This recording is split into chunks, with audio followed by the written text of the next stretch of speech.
Di era digital saat ini, buku tak lagi menjadi pilihan utama bagi anak-anak.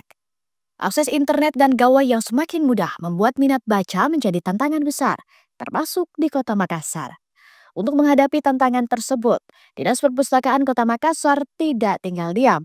Sejumlah program kerja dijalankan untuk menumbuhkan kembali budaya membaca. Menurut Kepala Dinas Perpustakaan Kota Makassar, Andi Patiware B. Jema, strategi yang dilakukan salah satunya melalui kegiatan kreatif, seperti lomba dongeng dan teatrikal literasi. Ia menuturkan bahwa kegiatan ini bukan hanya sekadar hiburan, melainkan juga bagian dari strategi literasi budaya. Dongeng sebagai warisan budaya lisan dimanfaatkan untuk menarik minat anak-anak kembali pada buku dan cerita.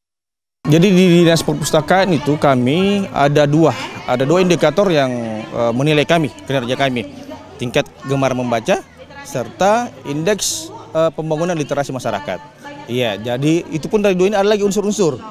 Iya, contoh kalau di unsur IPLM itu ada pemerataan pelayanan, terus pemerataan koleksi, jumlah pengunjung,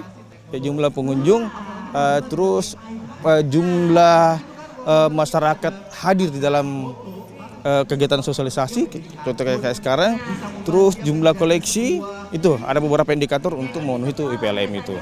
Sehingga kalau berbicara program kerja di tahun ini ada beberapa. Selanjutnya ini kami akan mengadakan lomba dongeng, terus selanjutnya lagi ada teatrikal dongeng.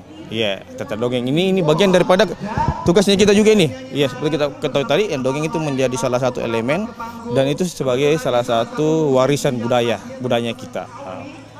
Dalam dunia yang serba digital ini, menurut Patiware, upaya seperti yang dilakukan Dinas Perpustakaan Kota Makassar menjadi harapan baru untuk generasi pembaca masa depan.